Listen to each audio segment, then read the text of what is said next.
Acompanhe diariamente novas ofertas.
Olá, boa noite. Você está sintonizado na TV e Rádio TVR Sul e está começando agora o programa Entra na Roda, programa que vai ao ar todas as quintas a partir das 7 horas. Não exatamente às 7 em ponto, né? Mas por volta das 7 horas. Entre as 7 e as 7h10 a gente entra. Então, para quem não conhece o programa, todas as semanas a gente traz um tema aqui, a gente debate acerca desse tema. E quando tem convidados, nós também trazemos convidados. Eu sou o Halle Madeira e apresento o programa junto com o Dr. Flávio Pereira. Boa noite, doutor. Boa noite a todos. Doutor, qual é o tema de hoje? Criptozoologia. Criptozoologia. Para o pessoal aí que não conhece, a criptozoologia ela é uma ciência que ela trata de animais que muitas vezes são considerados ou extintos ou inexistentes. Então, a criptozoologia, ela, para o pessoal da área, ela é levada a sério, né? E ela é uma ciência que tenta provar a existência de alguns animais que a gente não sabe ao certo se existem ou não. Entre eles, o monstro do Lago Ness, que é famosíssimo, que acredita-se que seja um dinossauro que tenha sobrevivido ainda nos dias atuais. Há a possibilidade, depois eu vou falar por quê. Também tem o chupacabras, também é estudado pela criptozoologia, o chupacabras que é muito famoso. E também temos outras figuras, algumas lembrando, o pé grande também, lembrando que algumas criaturas da criptozoologia, que antigamente era considerada piada, foi provada a sua existência, que é o caso do selacanto, por exemplo, que depois a gente vai falar sobre ele. O selacanto é um fóssil vivo, e até um tempo atrás o pessoal zombava de quem dizia que ele existia. No final das contas foi provado que ele existe. É isso, doutor? Boa noite a todos. Primeiro eu vou começar discordando de ti. Onde eu pesquisei, pelo menos, consta que é uma pseudociência.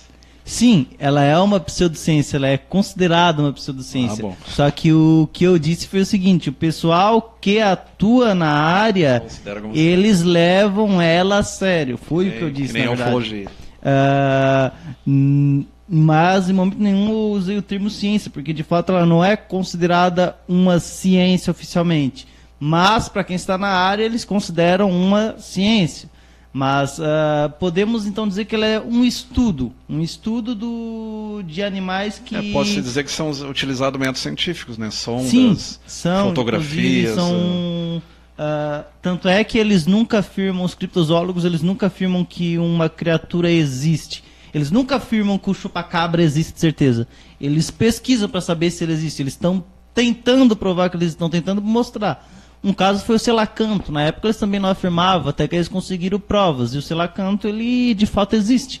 E ele, inclusive hoje em dia, ele é estudado pela ciência, não só pela criptozoologia. Ele é estudado pela ciência convencional porque foi provado que ele existe. Ele é um fóssil vivo. Então é um bem bichinho interessante. pequenininho que todo mundo conhece, que é um fóssil vivo também, a tal da barata. Barata também é um fóssil vivo. Barata, ela tá aqui desde os primórdios da humanidade. Na verdade, ela é mais antiga que o ser humano, né? Bem mais antiga que o ser Bem humano. mais antigo. O tubarão é outro fóssil vivo. Inclusive, são danadinhas, né? Elas causam tuberculose, né? Algumas, elas são mecanismos. Nunca ouvi nada sobre isso. Então... Mas lembrando, para quem não conhece o grego, o latim, logos ou logia é estudo, zoo é animal e cripto é escondido. Então seria o estudo de animais escondidos ou animais misteriosos, animais estranhos, né? Assim foi batizada uma suposta disciplina com a pretensão de descobrir o que chamam de criptídeos, ou animais ditos normalmente criaturas fantásticas de lendas e mitos. Geralmente começa com lenda urbana, né? Lendas e mitos. Sim, geralmente... Ou urbanas ou em lugares afastados. E aí o pessoal começa a pesquisar.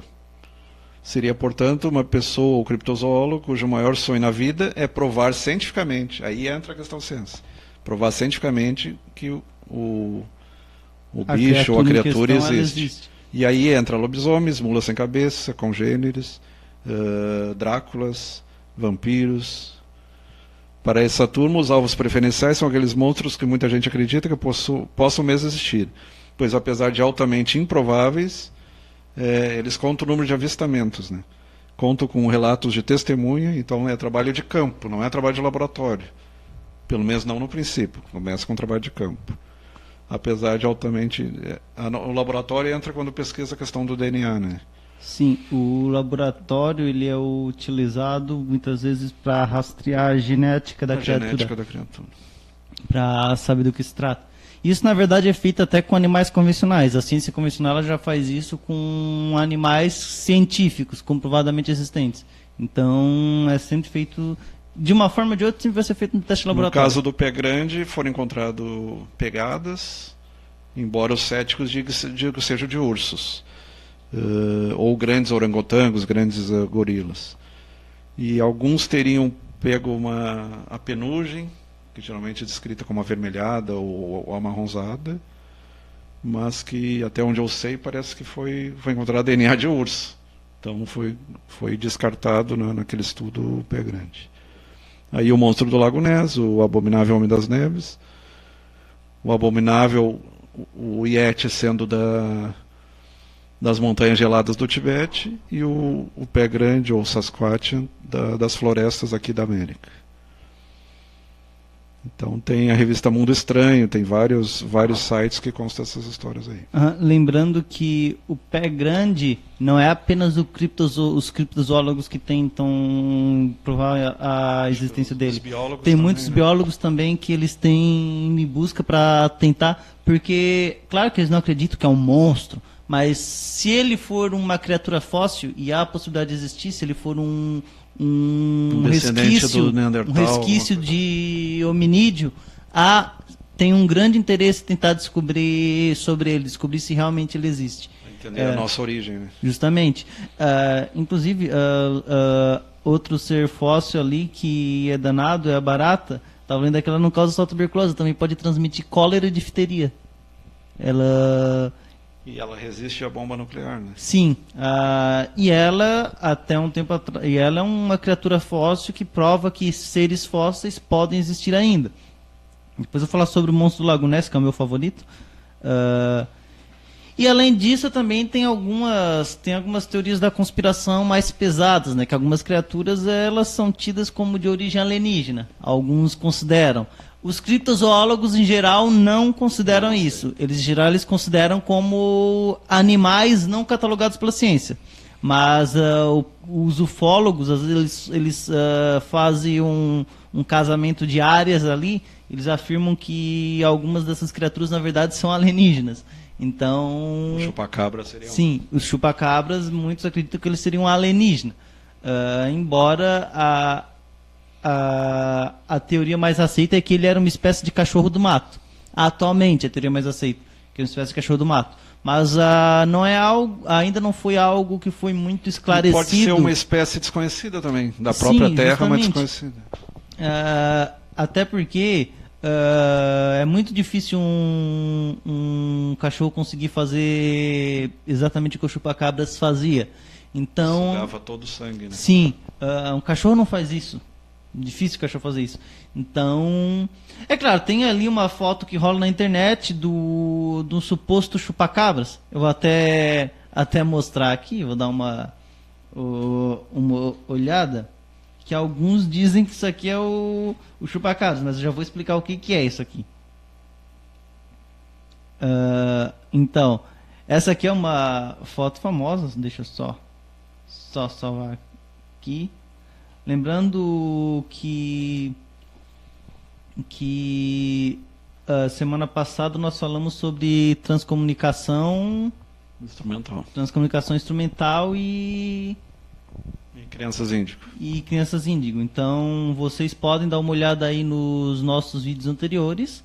Podem dar uma olhada nos nossos vídeos anteriores e dar uma checada. Eles ficam todos salvos aí.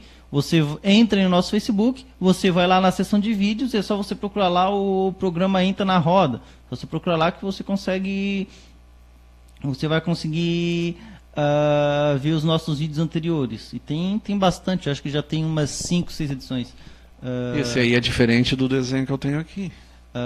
Então, essa aqui é a criatura, você ouvinte que está vendo ali aí. Aparece o Golem lá do Alguns dizem, essa criatura aqui, o pessoal só está vendo isso que está aqui, ó.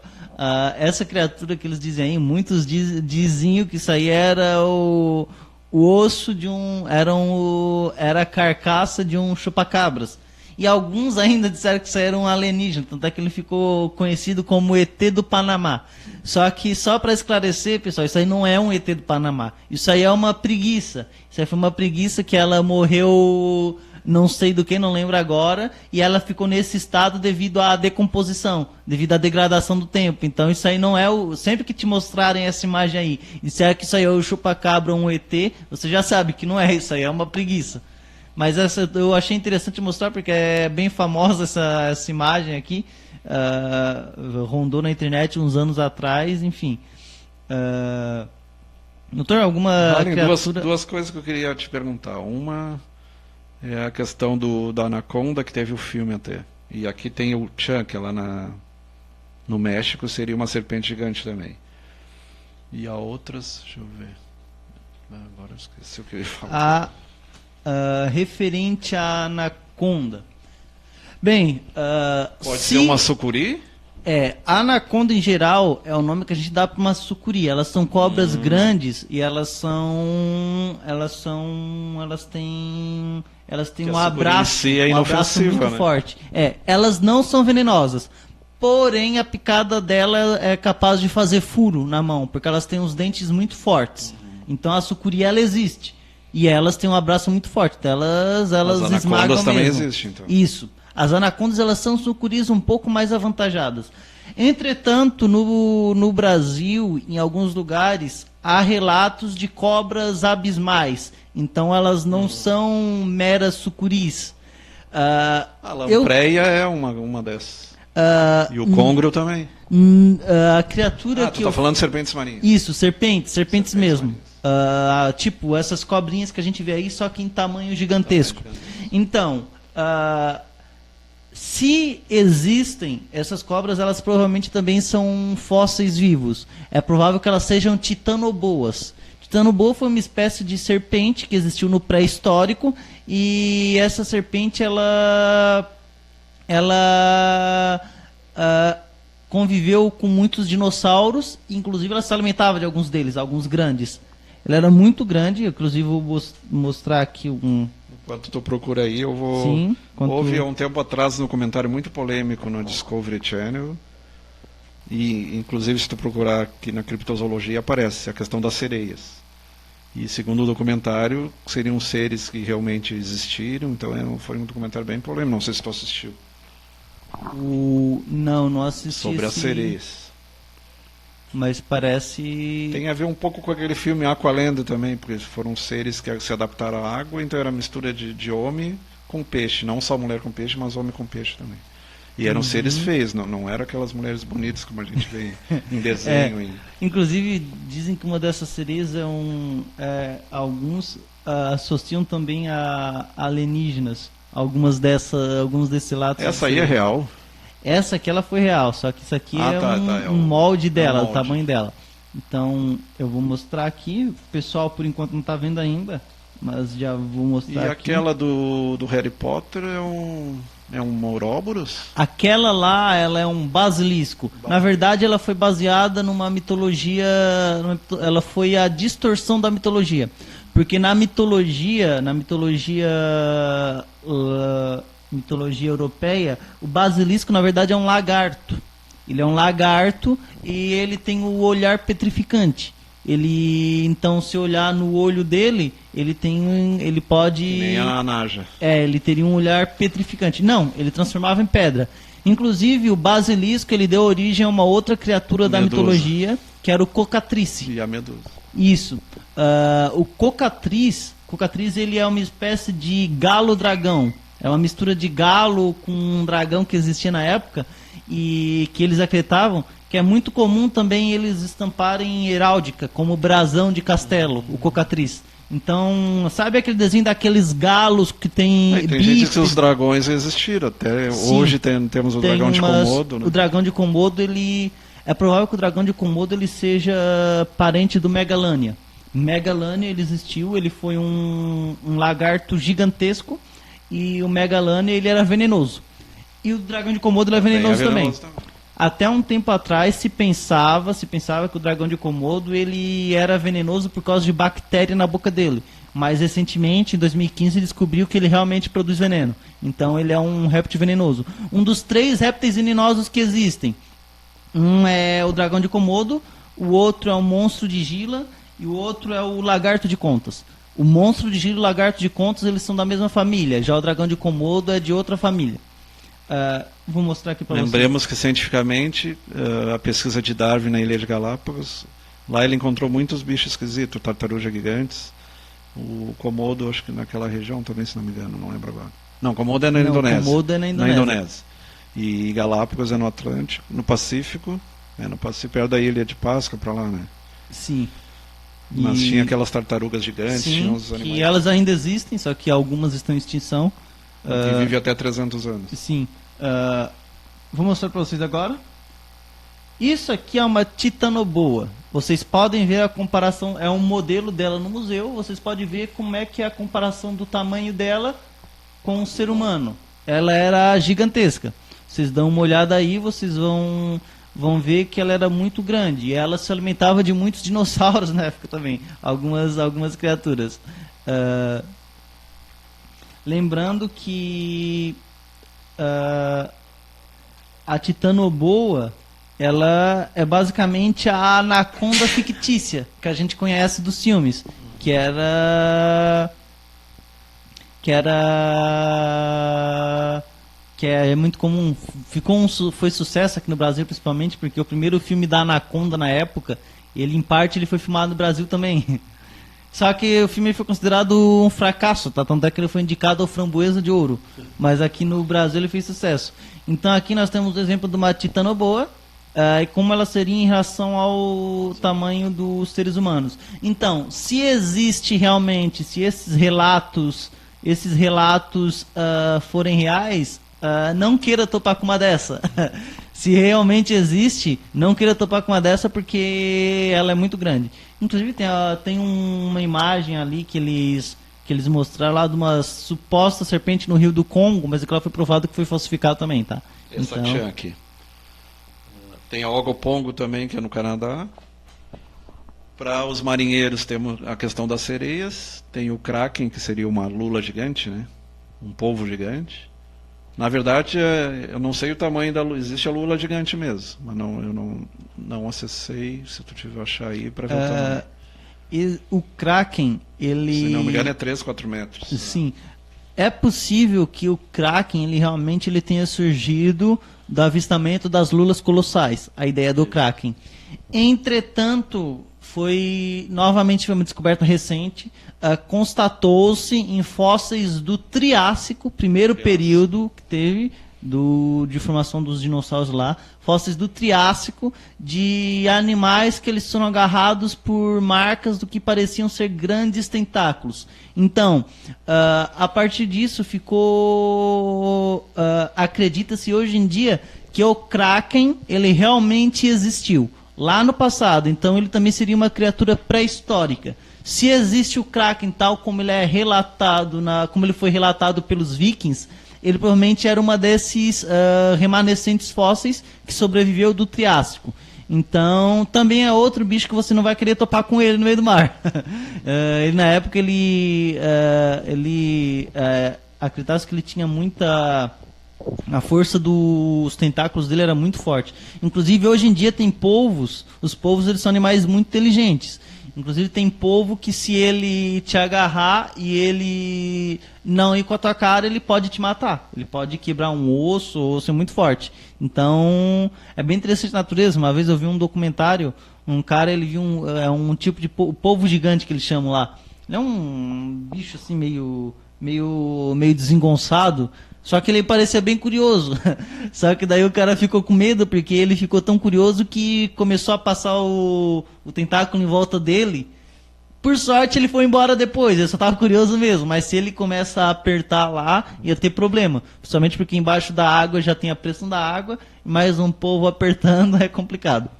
E você encontra na 20 Mil Léguas Submarinas, do Júlio Verne. Sim, que é um livro que eu recomendo. Algumas inclusive. Histórias em quadrinhos. Bastante comum nas histórias em quadrinhos. No Zagor apareceu, né? Sim. Em filme ele é bastante comum. Um exemplo é o próprio Piratas do Caribe, que tem o Kraken. Tem o Kraken também. Lembrando alguns mais famosos. É o Abominável Homem das Neves, é o Yeti, lá no Himalaia. O Kraken. O Mothman, o Homem-Mariposa, que nós vamos falar daqui a pouco. Um Apinguari. O Minhocão, que é brasileiro. Minhocão é brasileiro. E tem a ver até com o Boitatá. Sim. O Iarém. O Pé Grande ou Sasquatch. Sasquatch no Canadá e Bigfoot, Pé Grande nos Estados Unidos. E lembrando que lá no Himalaia é o Yeti. O Yeti é o Abominável Homem das Neves. O Monstro do Lago Ness, ou Nessie, carinhosamente chama Nessie.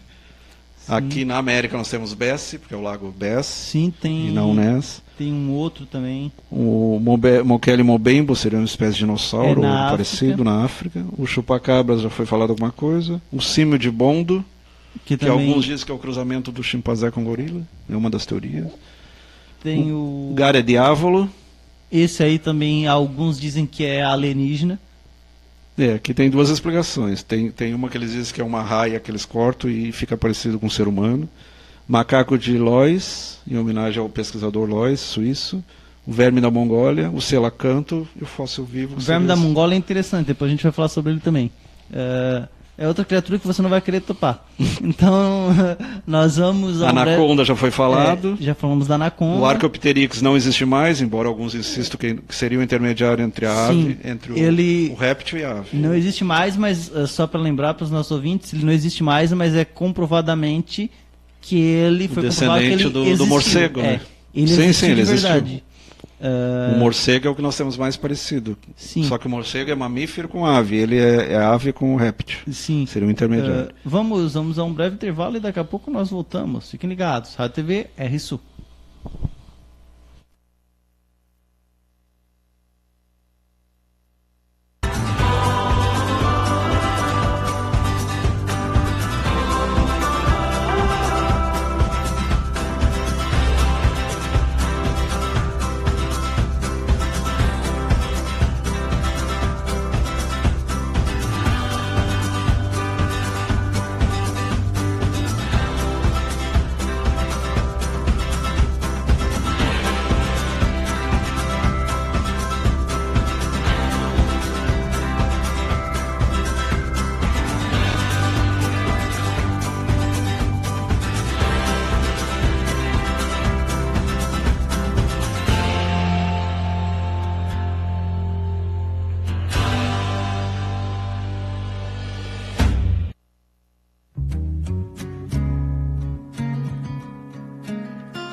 voltamos com o programa Entra na Roda.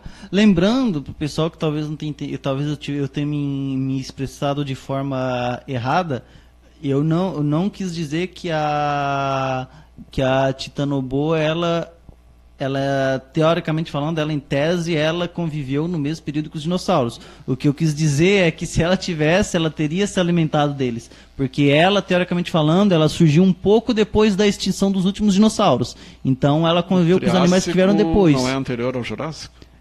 Sim, só que ela foi do período do Triássico para depois. Lá no finalzinho do Cretáceo, aliás. Então foi naquela transição do Cretáceo para o período que veio depois. Então ela surgiu depois dos últimos dinossauros.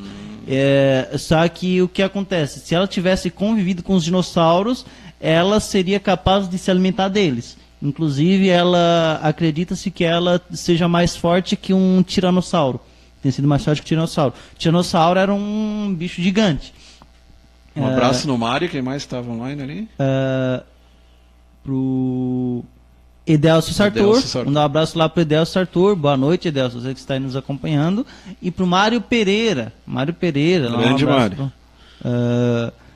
Então está aí. Vamos agora falar sobre uma criatura queridinha de todo mundo. Todo mundo acha interessante. Nos desenhos é sempre bondosa. O monstro do Lago Ness. Que só para lembrar, também é uma criatura que você não queria encontrar, tá? Porque diferente dos desenhos animados, ele era um plesiosauro, ele era carnívoro. Então, se ele te visse, se ele tivesse a oportunidade, ele iria te devorar.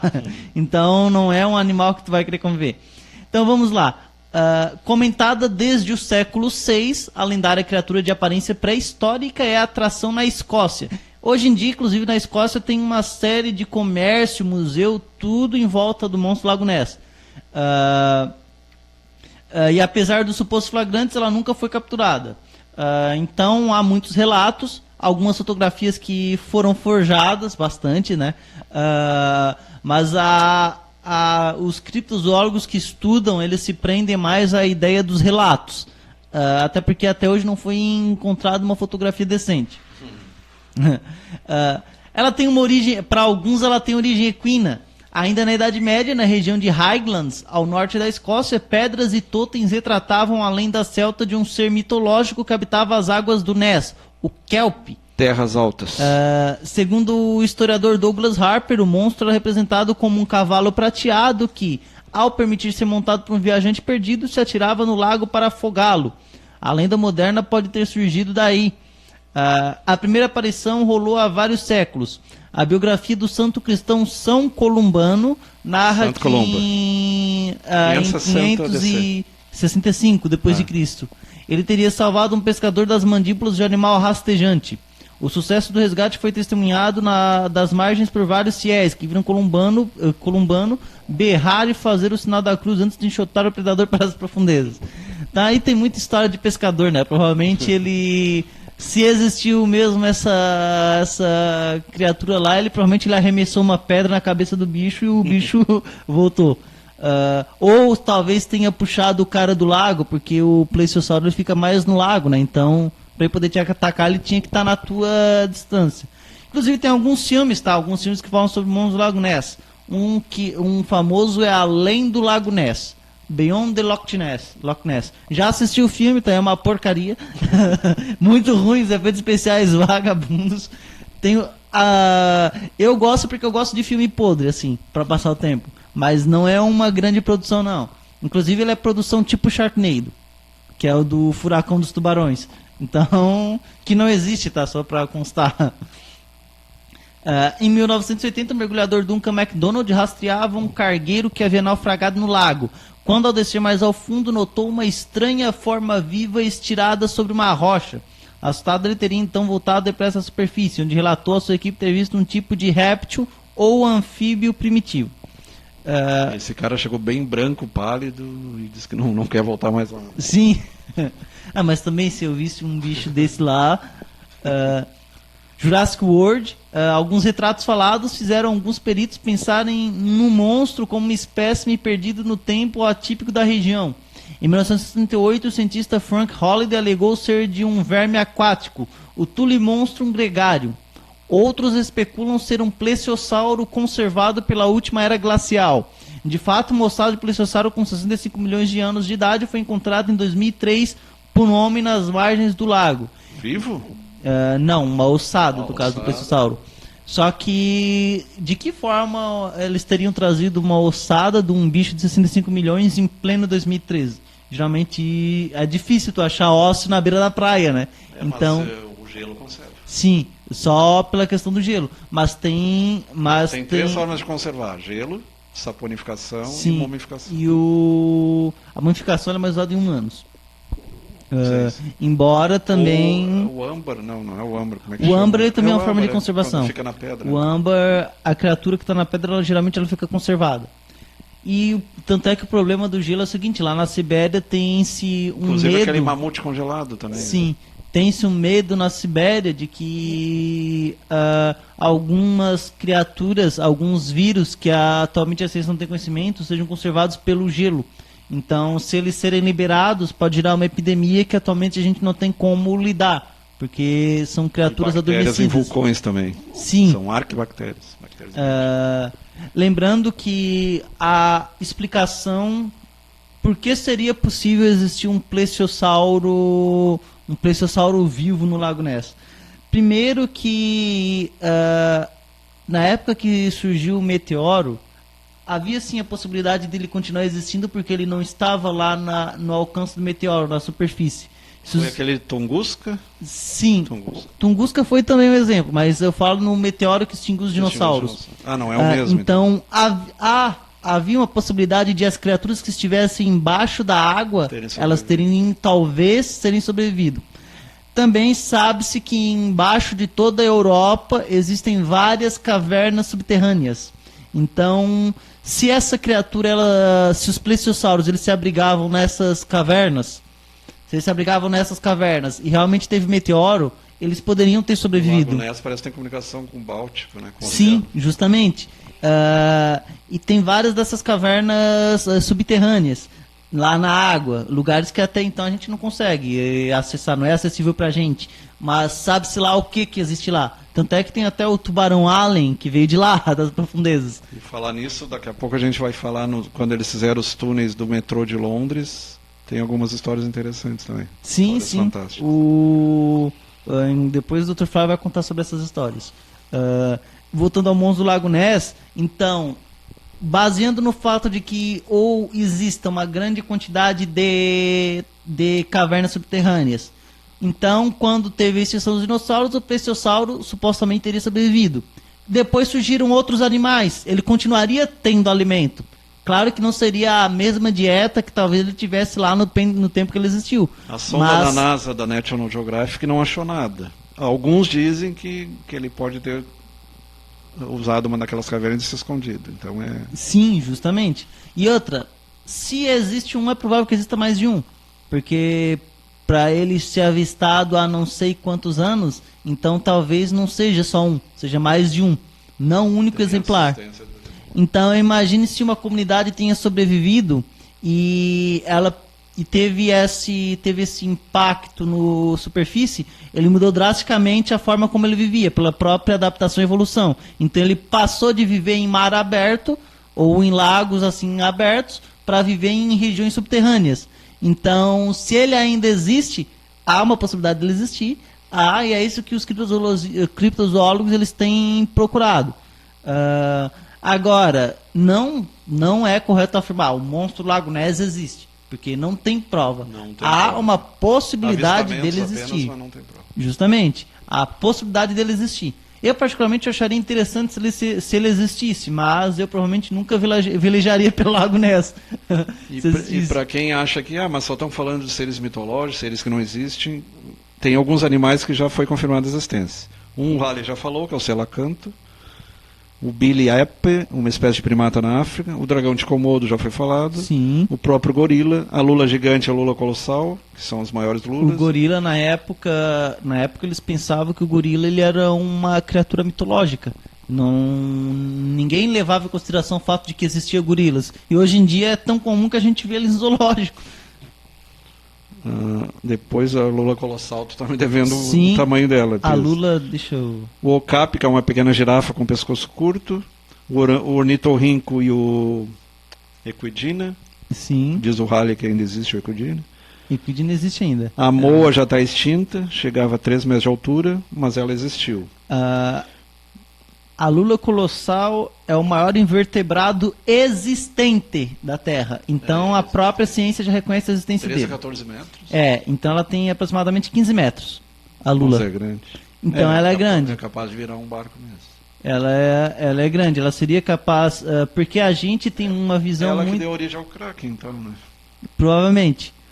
A que a gente tinha uma visão de que os navios vikings eram aqueles trambolhos, mas talvez eles não tivessem sido bem assim, talvez eles estivessem de um tamanho acessível para uma lula colossal derrubar. Daí teria surgido daí a ideia da lula colossal. Inclusive o guepardo, o hipopótamo pigmeu, redescoberto em 1843, o bisão. Se acreditava que estava extinto, mas já existe. Tipo de bovino, para quem não desde sabe. 1957, e é um bicho bonito pra caramba. O problema do bisão é meio triste, porque tipo, às vezes quando eles estão em manada, eles chegam perto de precipício, muitos deles não conseguem frear. Eles acabam caindo no precipício. Mas o pessoal atirava muito neles, né? Praticamente extinguiram no século XIX, lá, na conquista do Oeste. O golfinho comum de bico longo. Eu acho que o golfinho, aquele da série, é um desses, né? Ou é outro? Não sei dizer, Flávio. Qual série? Do bichinho aquele, o golfinho. Ah, tá, sei qual é. Lagarto monitor, bonobo. Bonobo, lembramos que é um parente nosso dos primatas. E o bonobo tem um comportamento até nessa discussão hoje em dia da sexualidade, ele é bissexual. Ele é parecido com o chimpanzé, o bonobo. Que mais que temos? Zebra de Burchell, Galiartus, lulas transparentes, marta americana, elefante pigmeu de Bornéu, o macaco narigudo, o tubarão de Illinois. É um bichinho feio esse macaco narigudo. O gnomo de Jeroma. Esse aqui foi negado, na Catalunha, Espanha. O que mais tu tem aí? Tem um outro interessante, nós vamos falar depois dos comerciais. É o Moquele Mbembe. E o orangue pendek, que é uma espécie de orangotango também. Sim, então nós falamos sobre esses depois. Também o Dr. Flávio vai falar sobre o caso do subterrâneo e o caso do Homem-Mariposa. O Mothman, que é geralmente associado a desgraças e muitos dizem uma também... piguari é uma preguiça gigante. Sim, há uma... Embora a mitologia ele seja um bicho mais violento, né? Na mitologia brasileira. É mitologia também, tá, pessoal? Folclore, ele entra dentro da Aqui fala o boitatá, mas eu ouvi dizer que o boitatá tem a ver com metais. Eu acho que é mais ou menos da área do Halley lá. Fogo fato e aquelas... É interessante, depois a gente fala sobre isso. Também vamos falar sobre minhocão e sobre o verme da Mongólia, que são interessantes também. Então vamos ao próximo bloco, daqui a pouco nós voltamos. A TV RSU.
Voltamos com o programa Entrar na Roda, isso aí.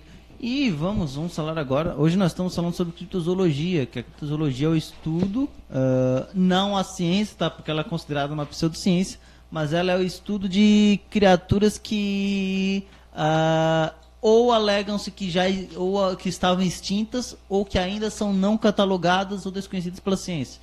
Então, dentro desse contexto entra as titanoboas, que são algumas cobras, relatos de cobras gigantescas que nós temos em alguma região. Não a anaconda, tá? São cobras maiores que a anaconda. Relatos também de pé grande, iete, criaturas parecidas. A gente falou do monstro do Lago Ness, que acredita que seja um dinossauro. E falando de dinossauro, nós vamos falar mais um aqui. Vamos falar sobre o Mokele-mbembe. Mokele-mbembe, ele é uma criatura lá no Congo.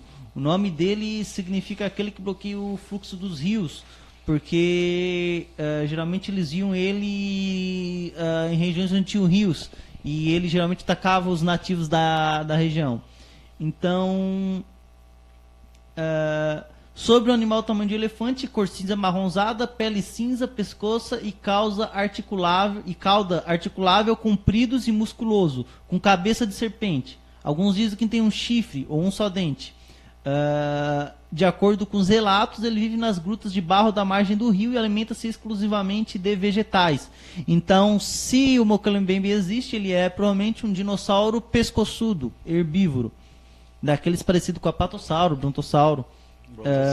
Aos poucos, os naturalistas passam a definir um monstro enorme, meio elefante, meio dragão, às vezes descrito como criatura viva, às vezes como um espírito, e vagamente análogo ao monstro do Lago Ness na cultura ocidental, como um dinossauro, aparentemente próximo dos saurópodes. Seria uma criatura ainda desconhecida pela ciência que vive na África. Como a bacia do Congo permaneceu estável no plano geológico e climatológico, e os crocodilos, parentes próximos dos dinossauros, sobreviveram com poucas alterações, a continuação de uma pequena população de dinossauros no meio isolado, estável e adequado, não é impossível, apesar de que quaisquer provas da real existência da criatura ainda serem desconhecidas.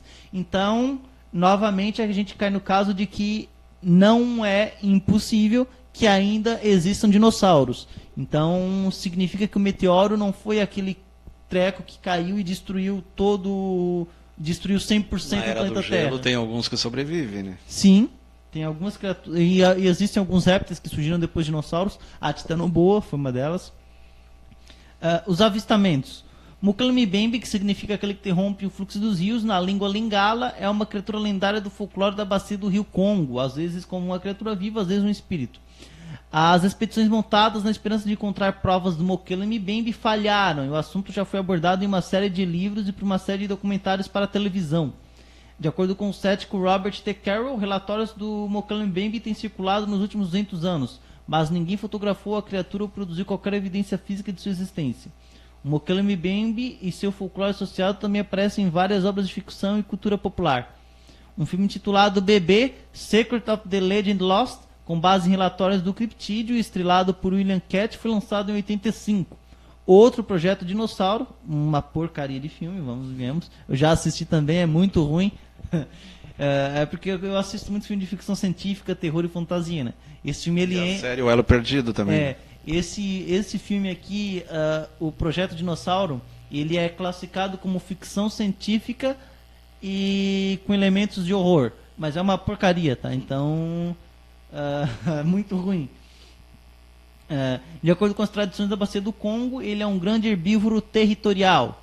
Disse que ele habita o lago Telé e nos arredores, com uma preferência por águas profundas, e com o folclore local sustentando que suas assombrações de escolha são curvas do rio. As descrições do dinossauro podem variar. Algumas lendas descrevem ele como tendo um corpo de elefante, um longo pescoço e uma cauda pequena, e a cabeça parecida com a de uma serpente, o que nos leva a crer que ele é um réptil, ou seja, o que reforça a tese de que se ele existe, ele seria um dinossauro. Várias expedições foram realizadas para a África em busca do Mokele-mbembe. Durante estes, houve alguns avistamentos que foram afirmados por criptozoologistas envolvendo alguma criatura não identificada. Além disso, houve várias expedições específicas de caça a Mokelumne-Bembe. Apesar de várias expedições relatarem encontros íntimos, nenhum deles foi capaz de fornecer a prova irrefutável de que a criatura existe. A única prova de que foi encontrada é a presença do folclore generalizada e relatos anedóticos que abrangem um período de tempo considerável. Em 1776, em Bonaventure, a mais antiga referência que possa ser relevante Acho que é o nome do pesquisador.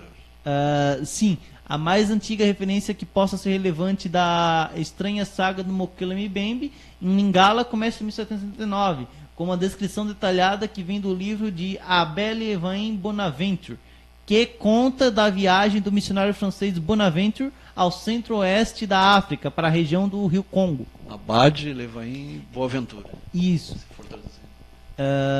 Entre muitas outras observações sobre a flora, a fauna e os habitantes nativos relacionados ao seu livro, Boaventura, agora em tradução, afirmou ter visto pegadas enormes na região referentes a um animal que não foi avistado, mas que deve ser monstruoso, pois deixa marcas das patas no solo com 3 metros de circunferência. Então é um bichão. Olha o tamanho dessa sala. Sim, gigantesco. Em 1909 teve o caso Gratz. Segundo os relatos do tenente Paul Gratz, de 1909, lendas indígenas da bacia do Congo, contadas por nativos do moderno Zâmbia, que falam de uma criatura conhecida como o Nizanga, que dizem habitar a região do lago Banguelo. Gratz descreveu a criatura como semelhante a um saurópode.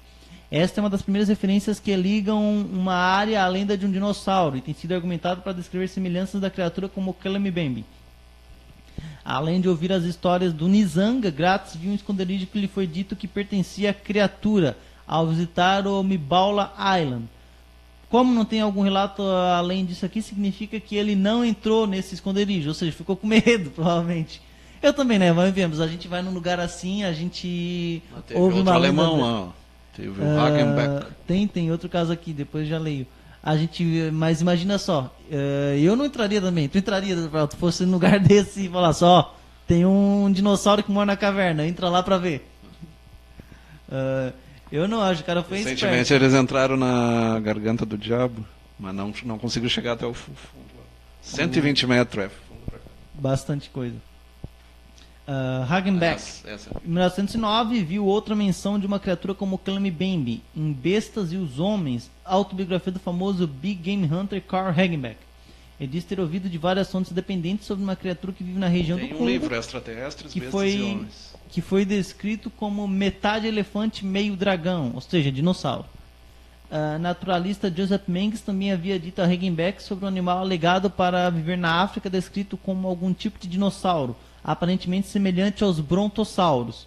Outra das fontes de Hagenbeck, Hans Schomburg, aliás, afirmou que enquanto no lago Banguelo ele notou a falta de hipopótamos, seus guias nativos informaram de uma grande criatura que mata hipopótamos e que viveu em Lake Banguelo. No entanto, conforme ensinado abaixo, Schomburg pensou que o depoimento nativo foi por vezes de fontes pouco fiáveis. Então, uma das explicações de que não existe hipopótamo naquela região é que o Mokelumne-Bembe teria, por ser uma criatura territorialista, teria matado os hipopótamos. Se ele era um herbívoro territorialista, há essa possibilidade. Então significa que ele era bem mais forte que o hipopótamo, né? E é difícil matar hipopótamo, vamos e vemos. O hipopótamo é o animal que mais causa mortes na África. Não é o leão, não, tá? É o hipopótamo, porque ele é um animal territorialista. Ele é um caso de herbívoro hostil. Ele é territorialista, então tu chegou lá no... nade no mesmo rio que tu conhece. Sim, principalmente quando eles estão em época de dar luz. Onde mais tem caso de morte por ataque de hipopótamo. Eu já vi hipopótamo de perto, tá? Ele é bem mais grande do que a gente vê nas fotos. E crianças que morrem também, né? Sim, sim. O dragão de Komodo, lembrando, ele também é um animal que ele ataca seres humanos. E já teve casos de que ele se alimentou de crianças. Em casos, não sei até que ponto são reais. Mas é possível. No caso de uma senhora que ela estava... Porque ele é carnívoro. uma senhora que ela estava lá naquela região, ela estava estendendo a roupa e de repente ela sentiu algo dolorido no calcanhar dela. O que foi? Era que vieram um dragão de Komodo atacando ela do nada. Ela conseguiu sobreviver, mas foi difícil. Quase perdeu a perna. Provavelmente, sim, porque tem o veneno, né, que ele possui. Lembrando que veneno de lagarto geralmente não é tão perigoso quanto o veneno de serpente. Por exemplo, monstro de Gila, ele é venenoso, mas hoje em dia tu dificilmente vai morrer se tu levar uma mordida do monstro de Gila.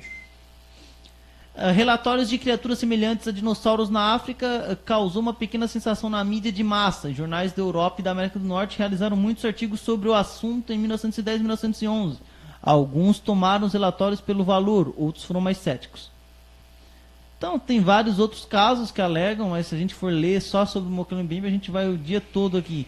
Teve casos de gibbons, expedições extremas, Operação Congo 2, operações de que as pessoas foram lá para pesquisar, e alguns relatos foram para transmitir as suas vivências diretamente. Em seguida, empreendeu um giro ao redor do Nilo e do Ganges, onde investigou os truques dos faquires e peregrinou pelo Tibete atrás das rodas do Yeti, as marcas do Yeti, o abominável Homem das Neves, que daqui a pouco a gente vai falar também. Metido ao ufólogo, seus livros impactaram entre os ufólogos da época. Aqui tem um negócio que eu discordo. Aqui diz que ele que criou a Operação Cavalo de Troia e que o Benítez teria copiado. Até onde eu sei, o Benítez que foi o criador da Operação Cavalo de Troia. São 9 livros. Uma suposta viagem ao tempo de Jesus por 2 astronautas da NASA. Uma viagem no tempo, e é uma obra fantástica. Mesmo tem gente que diz que é apenas uma ficção, só que são tantos detalhes, das duas uma, ou Benítez, ele se inspirou também no livro de Urântia, porque tem muita coisa do livro de Urântia. Ou ele usou toda uma literatura para poder justificar, porque uma mera invenção, se você ler a Operação Cavalo de Troia, são muitos detalhes. Ele descreve o tipo de roupa usado por Jazão, eles usavam o pseudônimo do Jazão e do colega dele, os 2 astronautas. E usavam o dinheiro da época, então é bem interessante. E um livro interessante desse John Quell é o Enigma das Estranhas Criaturas. É o Enigma das Estranhas Criaturas, Barcelona. Não achei para baixar, achei só citações. Talvez numa livraria em espanhol se encontre. O que mais que diz aqui? Estudou vampirismo também e depois ele abandonou tudo. E ele inspirou um filme, esse aqui tu não viu ainda, Criaturas do Espaço? Qual o Visitantes do Espaço, John Quill. O título em inglês Lenda Apolinada, Visitors from Space. Eu acho que eu já assisti. Direção de Mark Pelleton, com Richard Gere como ator. Só para lembrar o pessoal, semana passada a gente falou dos filmes de alienígenas e tinha o filme O Contato de Quarto Grau, O Contato de Terceiro Grau. E eu citei que tinha um desses que era considerado terror. Então, não era verdade nenhum nem outro. Embora o Contato de Quarto Grau é considerado terror, o de Terceiro Grau ele é um filme de ficção científica pura. O filme que eu estava em mente é o filme Fogo no Céu, que esse é terror mesmo, de alienígenas que quem é o Alan Hynek? Quem é o filme de terror mais recente, 2010, é o Contatos de Quarto Grau, de terror mesmo. Esse é da década de 90, Fogo no Céu, década de 80, não 90. Eu já vi alguma coisa com esse título. Não lembra o escritor? Não lembro agora. E tem o de Terceiro Grau, que é o mais antigo, com alienígenas benevolentes. Então esse aqui eu estava confundindo o Fogo no Céu, da década de 80 e 90, com o Contato de Terceiro Grau, da década de 70. Só para lembrar, para quem for procurar os filmes, quem for procurar os filmes, o filme Contato Terceiro Grau, ele é o filme de alienígenas benevolentes, e o Fogo no Céu e Contato de Quarto Grau é filme de terror mesmo, terror com aliens. Agora fechou. Então, para quem gosta do Richard Gere, o Richard Gere faz o papel desse cara que eu citei agora, esse jornalista. E The Mothman Prophecy, as profecias do homem...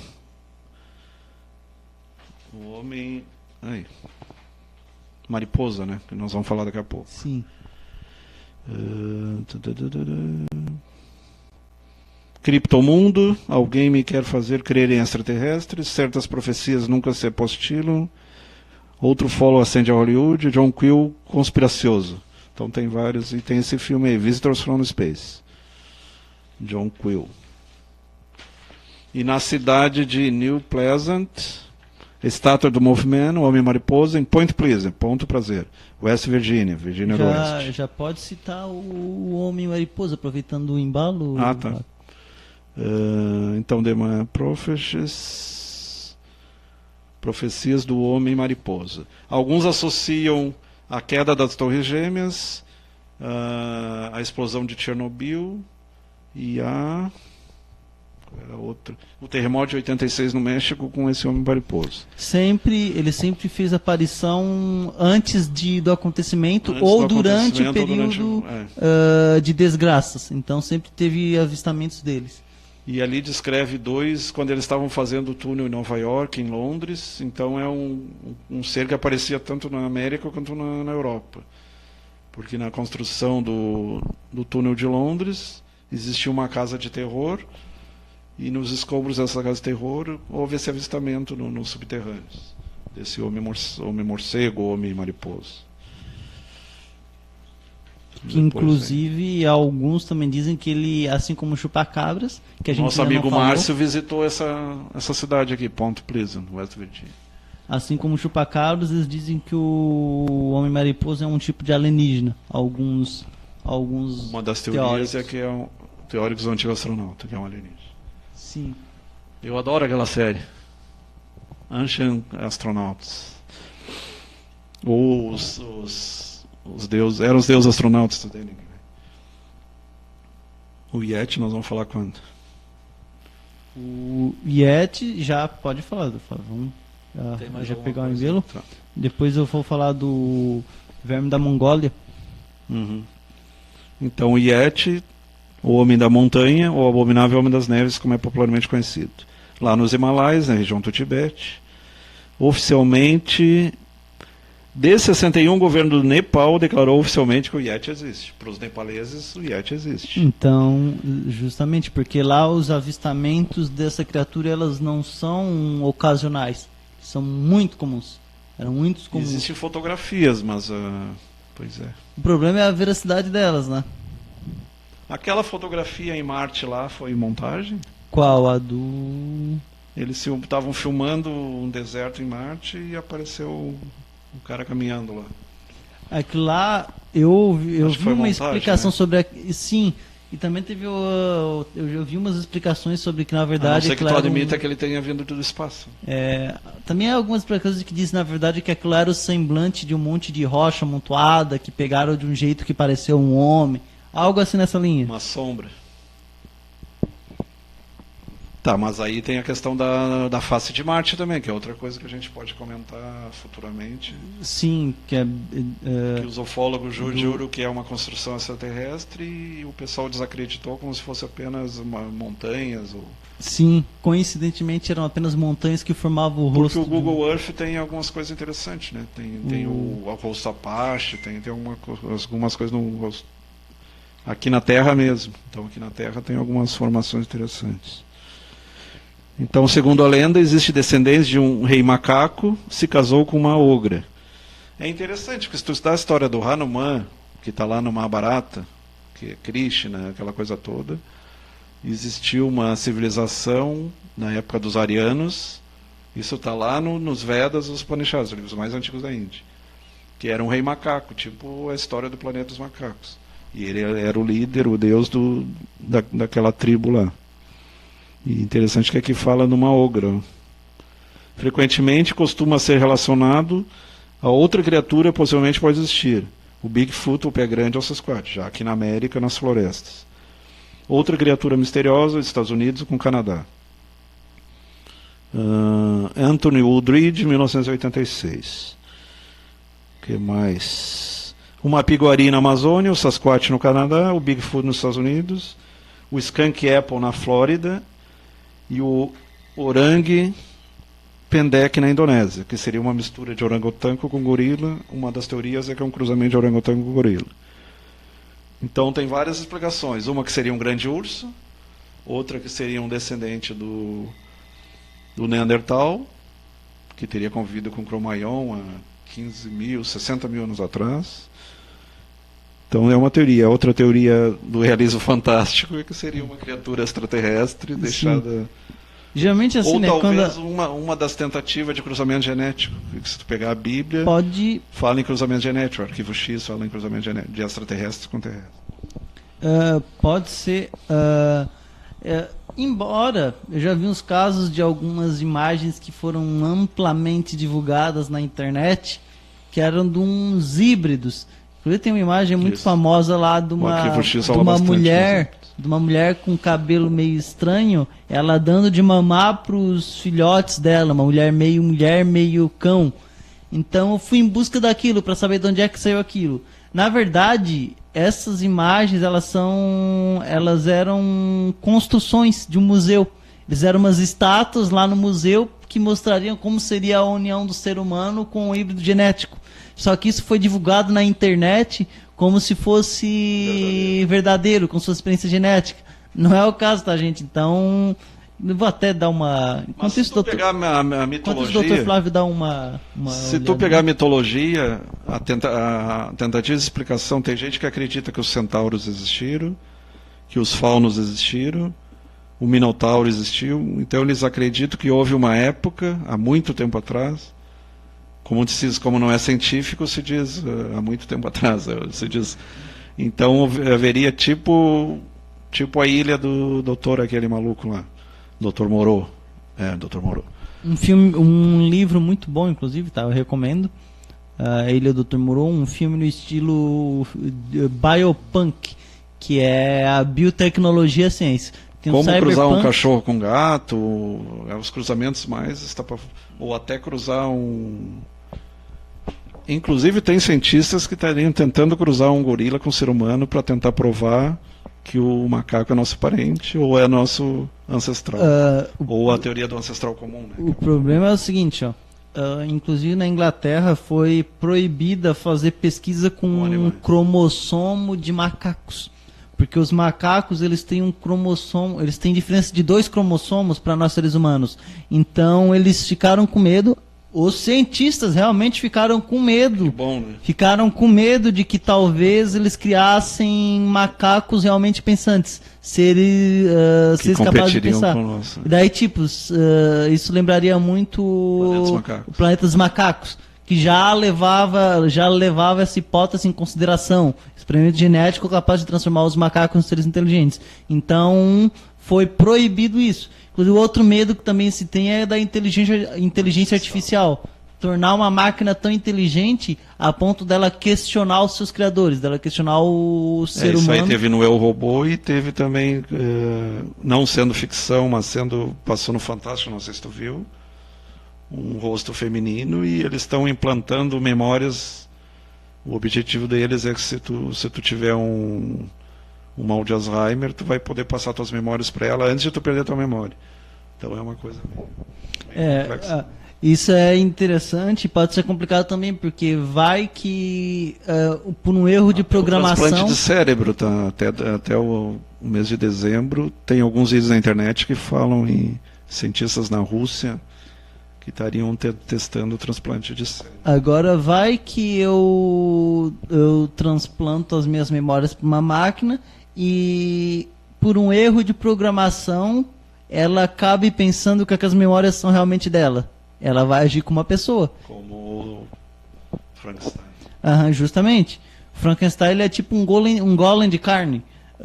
O Frankenstein... Tu falou semana passada nos bonecos tipo o Pinóquio, e na mitologia nórdica os primeiros humanos eram de madeira. Sim. E o Odin teria vivificado aquelas madeiras e transformado em ser humano. Basicamente, é algo parecido com o criacionismo moderno, né? Que daí, no caso, só que além da madeira, ao invés da madeira, teria surgido do barro. Né? Claro que a origem é a mesma, né? Carbono, nós somos carbono também. Então, algum fundamento até tem. Mas Agora, esse Orang Pendek, ele tem uma cara humana. É um cara é um bicho que anda 2 patas. Recentemente, eles filmaram uma espécie, acho que foi na África, que estaria começando a andar em 2 patas, né? E eles questionaram, será que nós lá atrás não éramos assim também? E será que não está existindo... Aí está ele. Não está aparecendo um novo ser humano. Aquela lá, ó. A penúltima. Aí, ó. Não, embaixo. Embaixo. Não, para lá, para lá. Direita. Agora em cima. Em cima. Em cima, tu tá indo pro lado. Pra direita. Aí. Posta essa aí, porque essa aí ela tem uma cara humana. Aqui uma imagem do orangotango. Tá em The Guardian, tá em Arquivos do Insólito. Para quem quiser acessar em casa. Inclusive esse site é muito bom, tá? Arquivos do Insólito. Para quem acha interessante essa questão, eles são sites bem interessantes para dar uma olhada. Mesmo que talvez você não acredite, é interessante para passar o tempo. É legal ver o que a... Claro que muita coisa é inventada, mas é legal ver o... A ciência aceita que nós temos um ancestral comum. Até eles dizem que é o musaranho e os lemures lá da Oceania, né? Aí, ó, o Orang-Pendek, para quem está... E os lemures, e para quem fala na doutrina secreta, na civilização lemuriana, talvez tenha alguma coisa a ver com os lemures. Alguns dizem que também seja uma bactéria que deu origem a todas as outras espécies. E eu já vi não sei se vocês estudam citologia. Na citologia a gente estuda que a célula branca é uma evolução de uma ameba que a gente incorporou para dentro da gente. O lisossoma é a incorporação de uma bactéria. A mesma coisa a mitocôndria. Seria uma bactéria, um bacilo, que teria as nossas células teriam englobado, porque na verdade nós somos múltiplos, né? Se a gente matar as bactérias, os vírus e os fungos que habitam junto com a gente morre junto. Que são comensais, eles comem junto com a gente e vivem junto com a gente. Tanto que quando a pessoa morre, são eles que devoram, né? Aí eles passam a devorar o cadáver em si. Então é uma teoria interessante. As organelas celulares, todo o complexo de Golgi, mitocôndrias, lisossomas seriam... O retículo endoplasmático? Esse aí não sei, mas essas organelas seriam seres que teriam sido incorporados pelas células e viraram organelas. Seria tipo uma... Porque se tu vê uma fagocitose, que eles chamam. Se tu vê um macrófago, no caso, que seria o casamento, o macrófago comendo, englobando uma partícula estranha, ou um metal pesado, ou um vírus, ou um fungo, é a mesma coisa que a ameba faz. O mesmo basicamente, movimento browniano, aquela coisa. Que os unicelulares em geral fazem, né? Para se alimentar. Eles incorporam.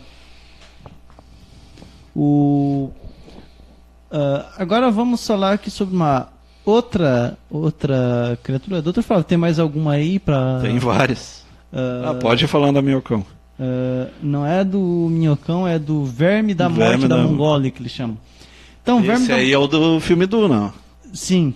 O verme da Mongólia, ele é muito famoso, principalmente lá na região da Ásia.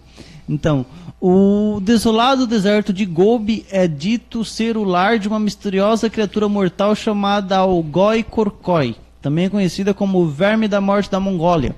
É descrita como um animal enorme de cor vermelho brilhante, semelhante a uma cobra, medindo de 2 a 4 metros. Então claro que não é tão grande quanto a titanoboa, né? Mas é quase o tamanho de uma anaconda, e tem cobra que chega até 5 metros. O verme da morte é tão temido entre os povos da Mongólia que muitos consideram a simples menção do seu nome um sinal de má sorte. Isso é atribuído à sua capacidade para matar seres humanos e animais de imediato, em uma gama de vários metros. Acredita-se que o verme pulveriza um veneno extremamente letal, ou que de alguma forma transmite cargas elétricas às vítimas. No caso, é dito que ele cospe ácido nas vítimas. Então é provável que ele seja uma espécie de veneno corrosivo, se ele existe mesmo. Nematóide de tamanho enorme. Sim, um veneno corrosivo, e é provável que ele tenha capacidade de lançar. Existem muitos seres vivos que eles conseguem lançar jatos. Inclusive tem um peixe que se alimenta dessa forma e lança jato para derrubar. Então não é impossível que tenha um verme que possa se alimentar dessa forma. Então é algo interessante. Ele poderia se existir. A criatura foi relatada pela primeira vez em 1926. Foi fotografada ou só avistada? Foi relatada. Ela é relatada por nômades. Fotografada não? Não, fotografada não. Até porque os nômades geralmente não levam fotografia, né? E como são eles que ficam mais tempo no deserto, até que há uma justificativa viável pelo fato de tu não ter uma foto. Para te conseguir filmar esse bicho, tu teria que organizar uma grande expedição e ficar dia e noite durante um ano inteirinho. Noturno, né? Sim. A criatura foi relatada a primeira vez em 26 pelo explorador Roy Chapman Andrews, em seu livro chamado On the Trail of the Ancient Man, na trilha do homem antigo, onde conta relatos dos nômades quando esteve na Mongólia.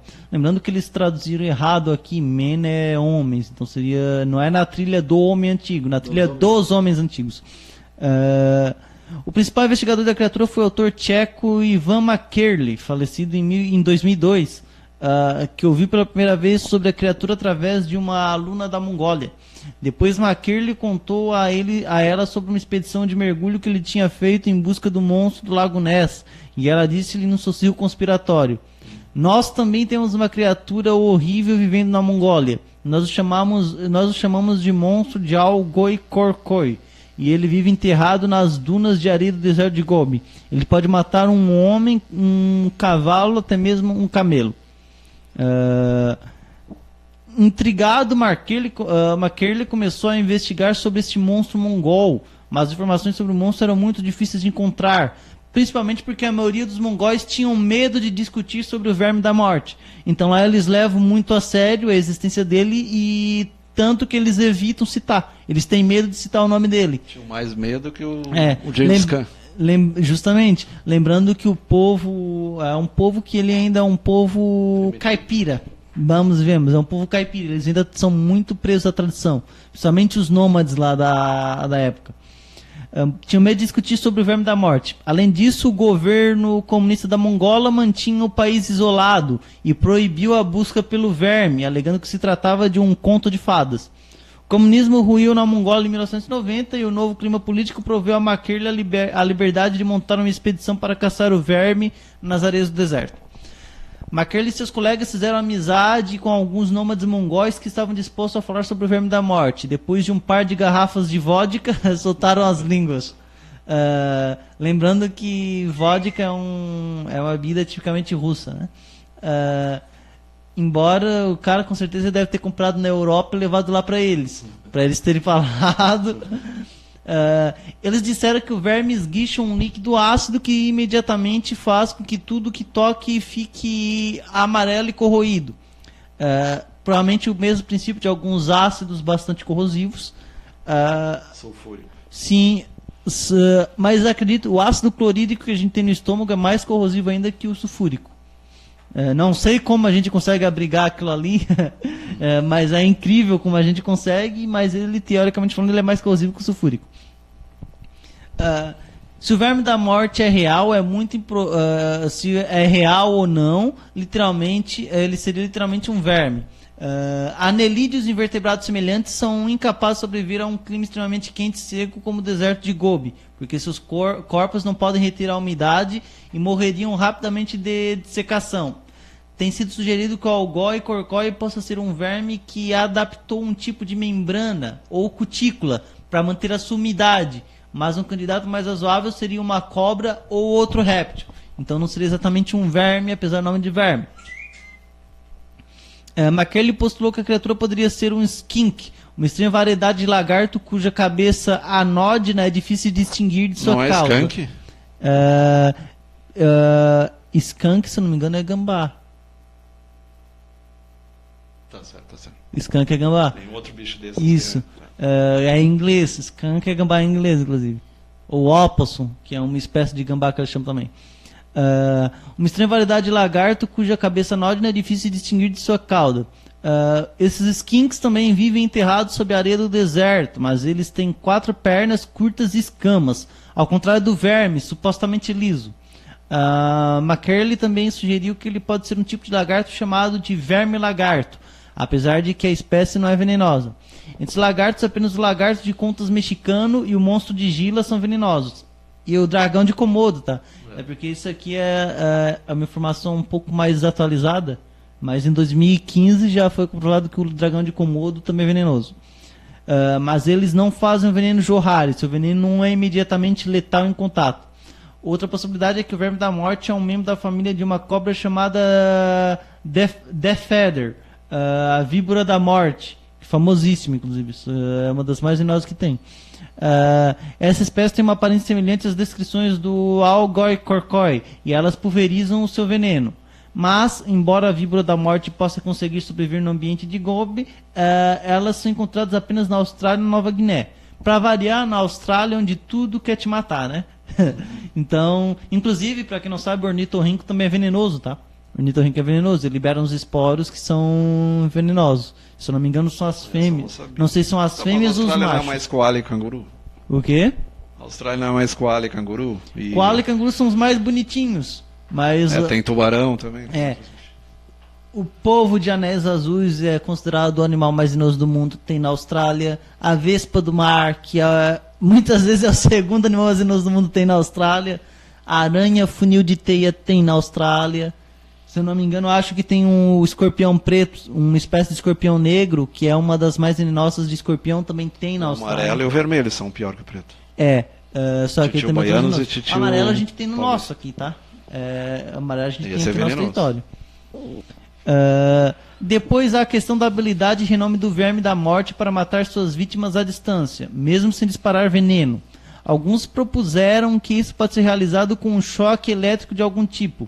Essa hipótese pode ter surgido a partir de uma associação com a enguia elétrica, mas enguia e todos os animais semelhantes que descarregam eletricidade são peixes. Nenhum deles tem a capacidade de viver em terra, muito menos em um deserto. Muito provavelmente essa criatura sobre a capacidade, essa lenda sobre matar à distância seja um exagero baseado no medo. O próprio verme da morte é muito provavelmente, alguns consideram que ele seja muito provavelmente uma ficção baseada em alguma cobra do deserto ou réptil, e que não é realmente tão mortal quanto a sua reputação sugere. A menos, claro, que realmente seja uma espécie que nunca foi identificada antes.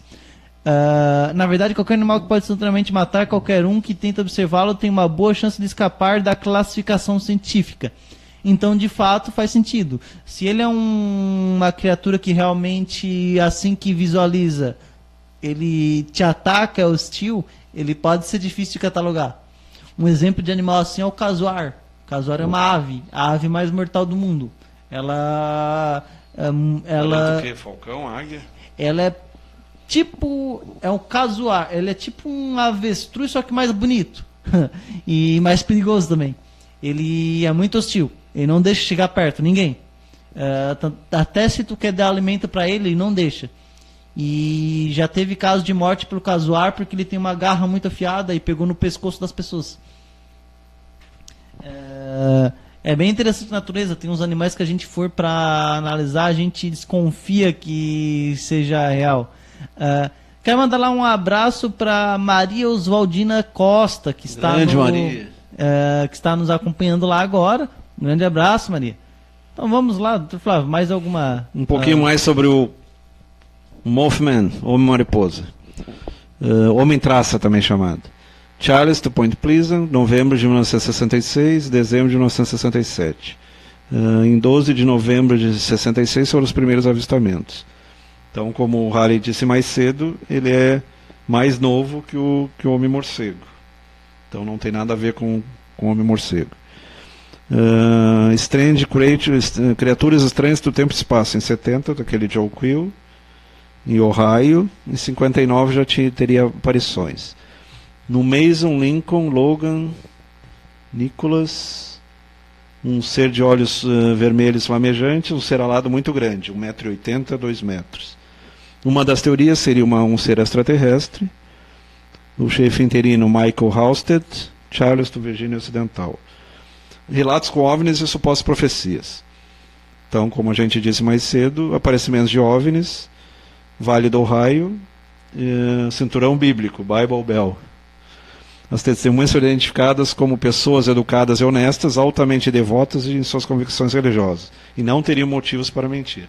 Mesmo acreditando em demônios, elas seriam pessoas convincentes, não seriam fanáticas, no caso. Foram descritas 26 observações documentadas com descrições do Mothman na Virgínia Oeste entre 66 e 67. em outubro de 74, em Elma, Nova York. 69, em Point Pleasant. Até hoje não existe nenhum consenso entre os pesquisadores sobre os homens mariposa.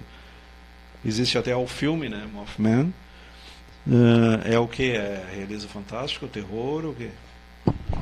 O filme, Mothman, o filme que eu conheço, ele é mais puxado pro terror. Mas não sei se é o mesmo. Porque... E também tem o Mothman. Só que o Mothman é uma piada de mau gosto brasileira. Tipo, o filme original não era Mothman, o nome do filme. O filme original, M-O-T-H. O filme original era Larva. E eles traduziram como Homem-Larva. E na capa brasileira eles botaram como título original sendo Mothman. Ou seja, da onde é que eles tiraram esse Mothman, ninguém sabe. Então... entidade vista por videntes, uma criatura extraterrestre. Um produto da imaginação, fantasia de alguns, ou algo não descoberto pela ciência. Então tem várias teorias. O Homem-Mariposa, um documentário, na 5ª temporada da série X-Files, Arquivo X. A relação com a profecia de futuros desastres é algo não consensual, mas parece que tem a ver com The Mothman Prophecy, 75, filme homônimo com Richard Gere. Em português, A Última Profecia, lançado em 2002. Então, aparições rondando a época do terremoto da Cidade do México, 85, acidente nuclear Chernobyl, 86, um ano depois, e a queda das Torres Gêmeas em 2011. Tem algumas fotografias da Terra das Torres que aparecem até supostos alienígenas no céu, né? E no exterior, na Inglaterra, estrada rural perto de Sandling Park, Heath, Kent, 16 de outubro de 1997, mais recente. Outras possibilidades, New York Sun, 18 de setembro de 1877, então uma data bem mais recuada. O jornal relatou uma curiosa criatura com aspecto humano, mas com asas de morcego, ou por alguns de mariposa. Talvez aqui o autor tenha tirado para fazer a história do Batman, né? Em 1930, mais ou menos. Lembrando que o Batman ele é de 1979. Ele fez a primeira aparição na Detective Comics. Porque os Batmans modernos eles são meio parecidos com o Mothman mesmo. Bem diferente daquele que passava na televisão. Aquele Batman lá, vamos ver, aquela série lá era muito ruim. Particularmente no Brooklyn, entre 1877 e 1880. Na Inglaterra, também no século XIX, nas cercanias de Piccadilly Circus Station, então estação do Circo Piccadilly, foram relatadas aparições de uma estranha criatura, se acredita ser um homem-mariposa. Alguns descreviam essa sinistra figura como um cavaleiro alado acompanhado de seu cão negro, Black Dog, de olhos vermelhos, como aquele do cão dos Baskervilles, né? Aliás, que tem algumas histórias livro do Sherlock Holmes. Sir Arthur Conan Doyle, da série criador de Sherlock Holmes. Que é muito bom, por sinal, tá esse livro. Geralmente, quando eles falam em cães pretos com olhos vermelhos, são os cães infernais. Se diz que são cães... eles chamam de Hellhounds. Extraterrenos. Isso. Parentes lá do cérebro. Eles são... E outra, esses cães, eles são inclusive abordados na própria ficção de RPG. Eles são tidos como cães demônios. Geralmente eles têm natureza associada ao fogo. Tem resistência ao fogo e podem arremessar fogo.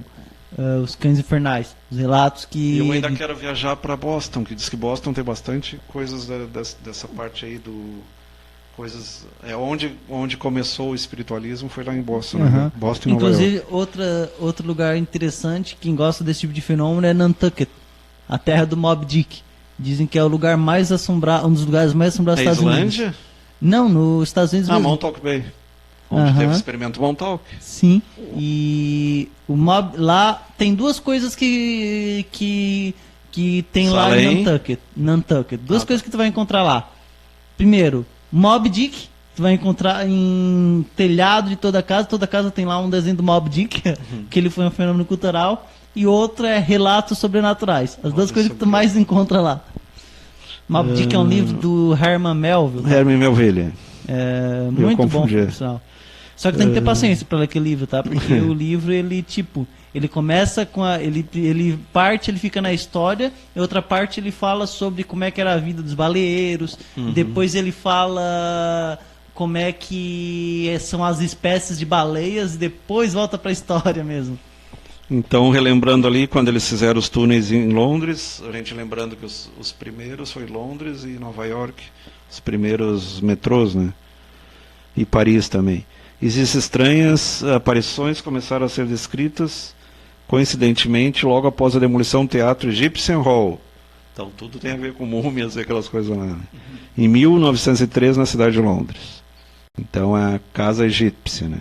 O Egyptian Hall foi uma conhecida casa de mistério, um centro de ilusionismo da família dos mágicos Maskelyne, sendo mais famoso Jasper Maskelyne. Para alguns é, na verdade, o nome acrônimo do agente oculto Magister Maskmelin, um mágico espião desaparecido no começo da Segunda Guerra Mundial. Merlin existiu mesmo? Não, Master Merlin, não é Merlin. Ah, tá. Merlin já teve a ver com o Rei Arthur, é outra história. Segundo... o Merlin do Rei Arthur existindo seria interessante. Parece que é o Saint-Germain, o Merlin, até onde eu sei. Segundo outras versões, o Egyptian Hall, depois de ser demolido, deixou vestígios de estranhas cavernas, serviam para cobertar um esconderijo de uma certa organização secreta de agentes conhecidos como lanternas, denominado The Seventh Circle, o sétimo círculo. Se utilizava da expansão de algumas linhas de metrô da região de Piccadilly para ter acesso a toda a cidade de Londres através de seus túneis subterrâneos. Isso são descritas nos relatórios do Serviço Secreto Inglês, da Scotland Yard, né? E são pouco a pouco sendo liberados ao domínio público. E vários mistérios e lendas urbanas sobre o Mothman, o do Cavaleiro Alado e seu cão negro nos subterrâneos de Londres. Alguns dizem que é o Tito Alba, um nome científico para uma coruja. Só que uma coruja não tem 1,80 m a 2 metros. Tem mais alguma coisa aí? Não. Garadiávolo já foi falado. Mokele Mbembe já foi falado. Acho que basicamente... Basicamente era isso. Então... Que hora é agora? Agora já é 8h40. A gente passou um pouquinho do... Monstro do Lago Ness já foi falado. Já foi falado. O Verme da Mongólia, um dos principais. Faltou uma pinguari, né? Uma pinguari. É brasileiro, né? Sim. Também tem outro aqui, o minhocão, que eles dizem que existe aqui no Brasil.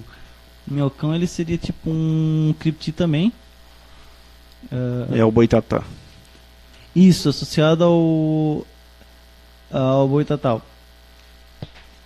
O gopongo, que é parecido com a Nessie, só que é lá no Canadá. Que também as teorias dizem que ele é um tipo de dinossauro que teria sobrevivido.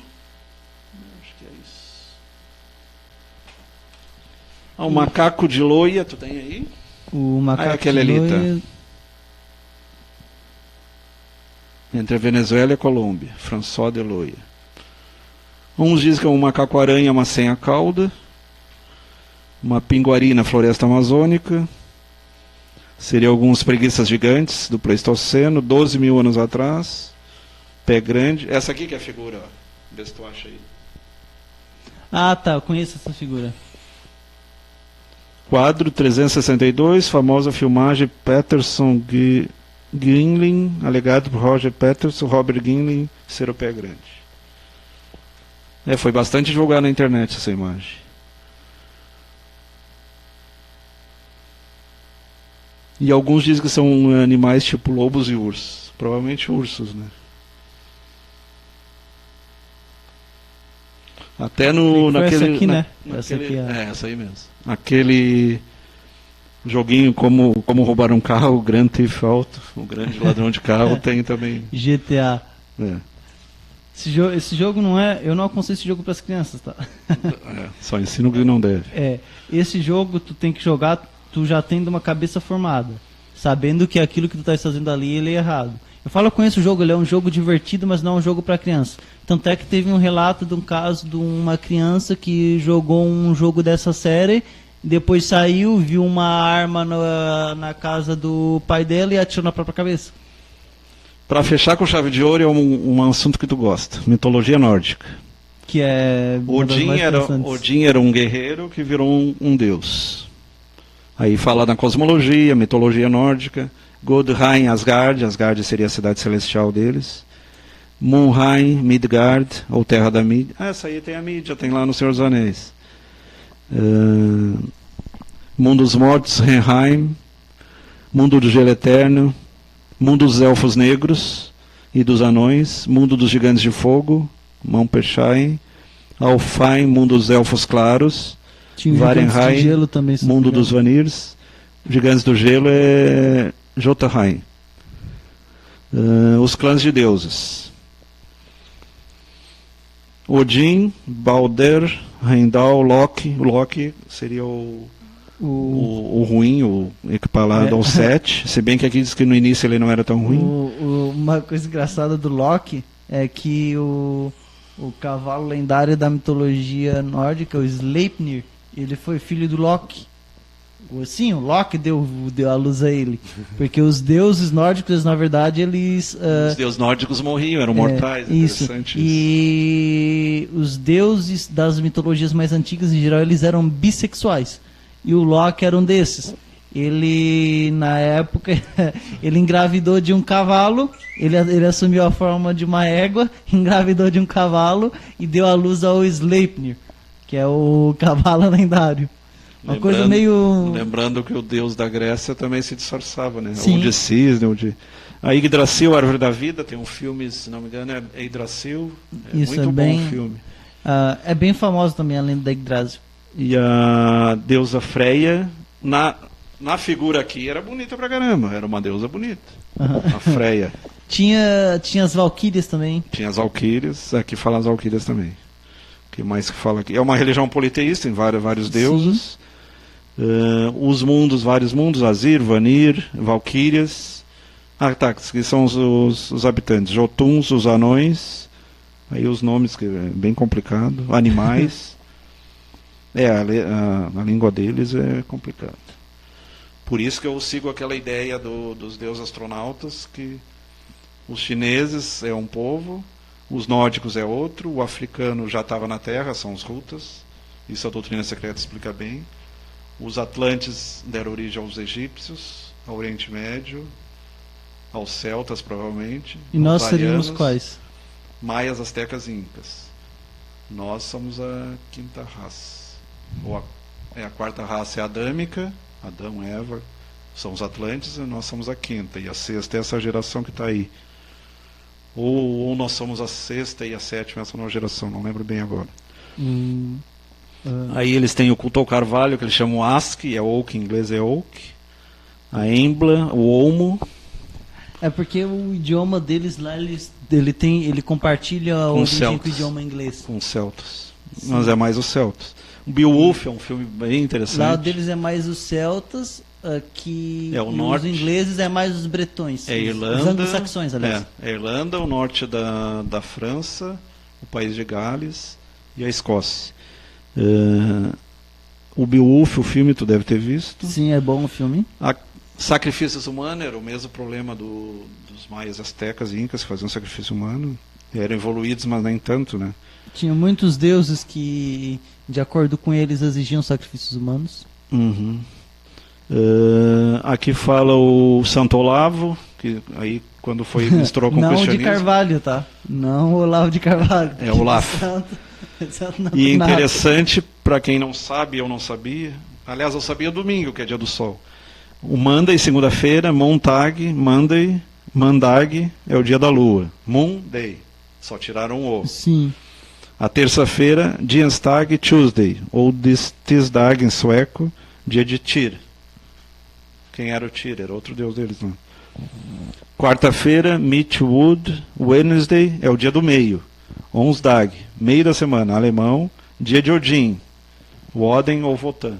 Então, depende da região, ou é Wotan. Tem uma firma em Gravataí que é Wotan. Aliás, tem marcas de carro, marcas de... A Skoll. O Skoll era um deus deles também, aparece aqui. Sim.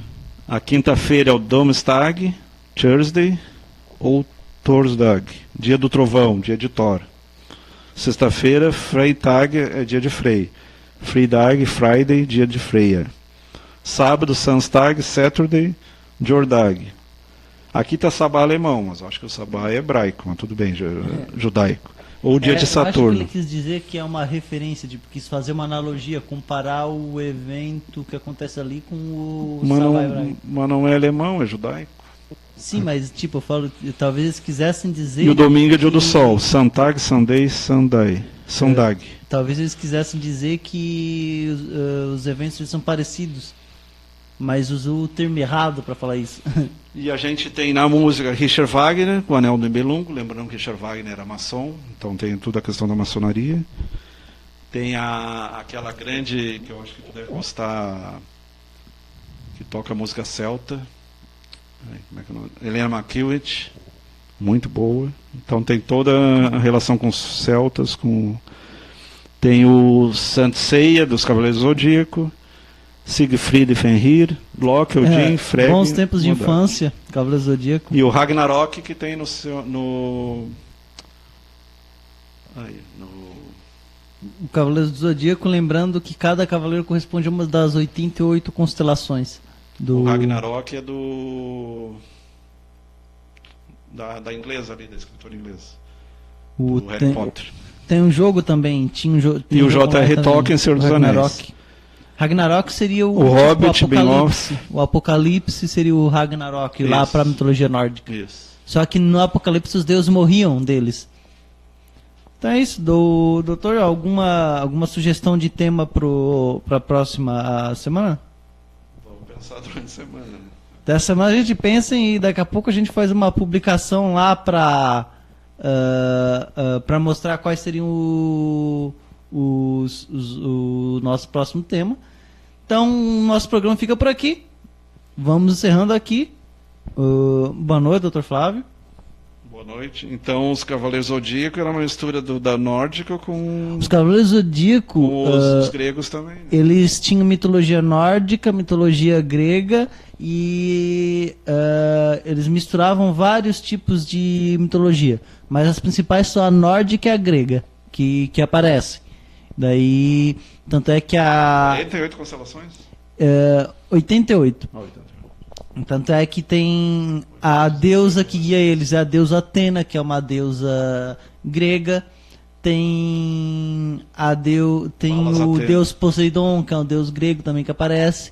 Mas também tem os deuses nórdicos. Daí tinha lá Mas todos eles associados ou a constelações ou a estrelas. Então tinha lá cavaleiros que eles não eram cavaleiros de constelações, sim de estrelas, tipo Hilda de Polaris. A estrela polar, que eles chamam.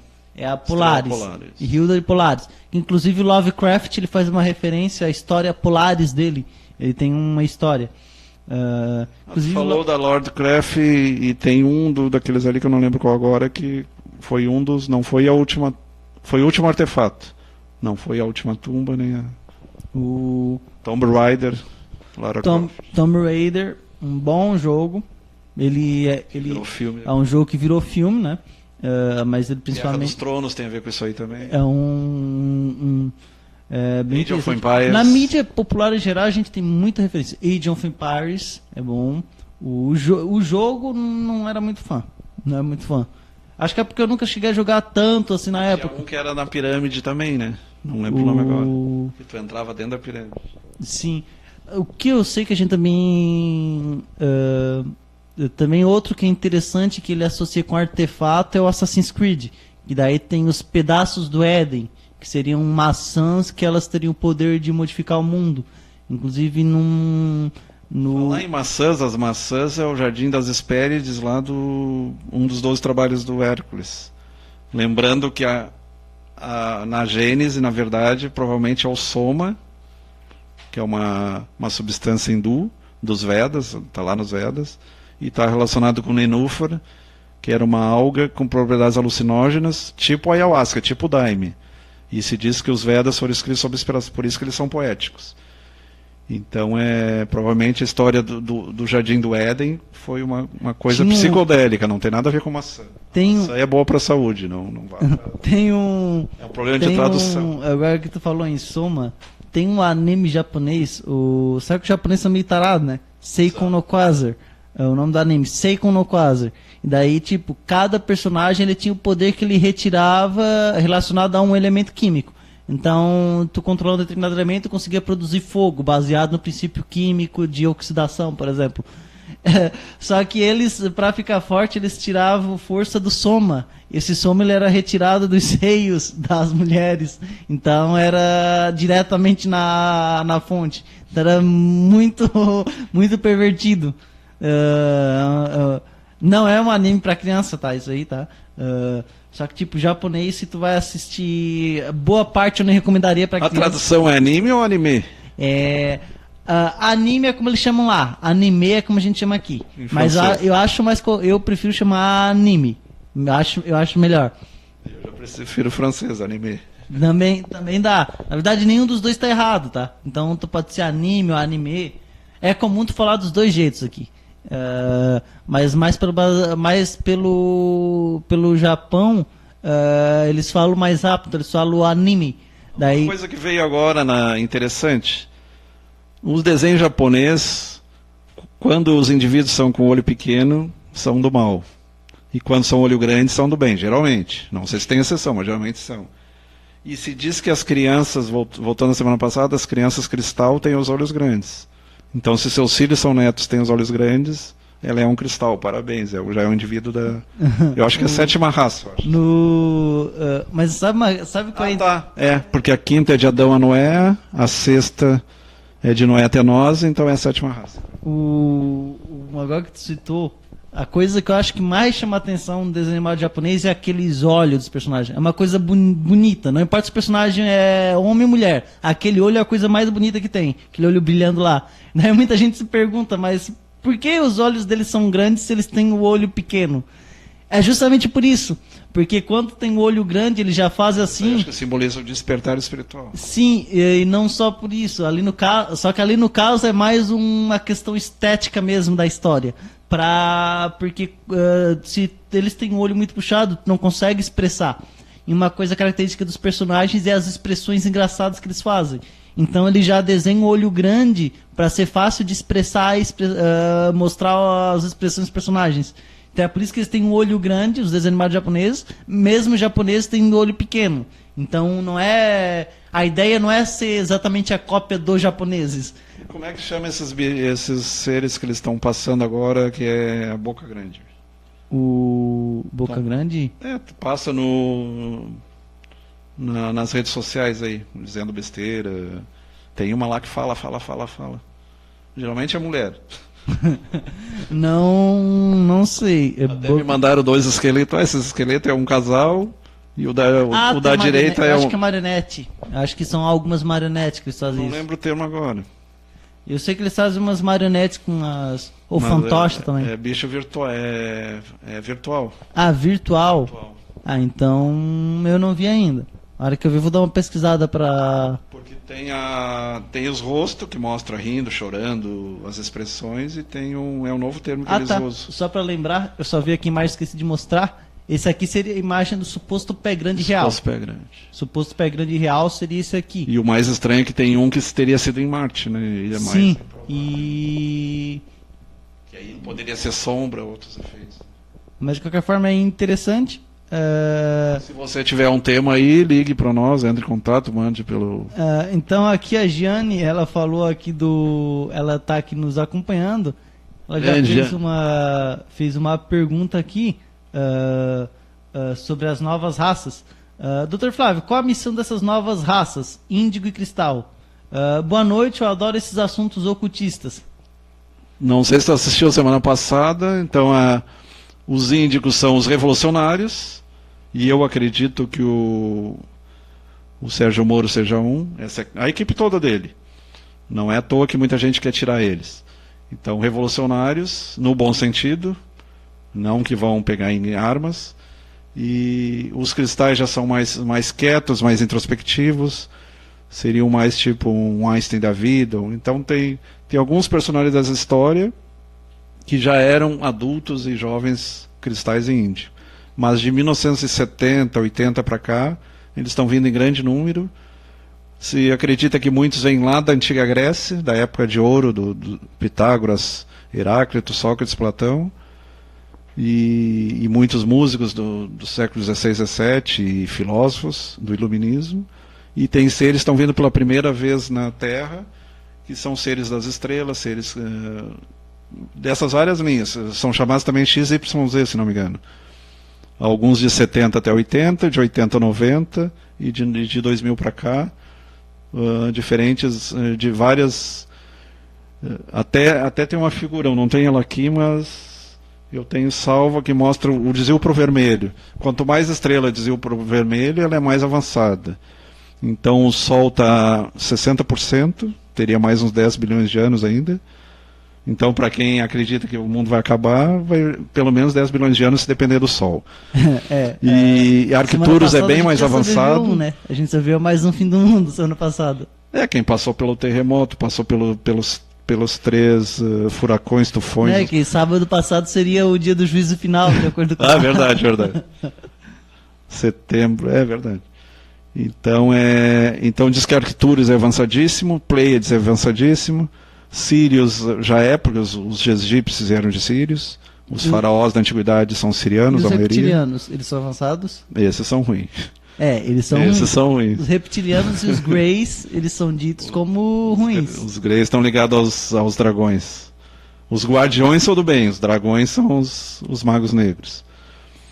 Então mais ou menos isso aí. Não sei se eu respondi a tua pergunta. Mas tá vindo muita gente fora pela primeira vez.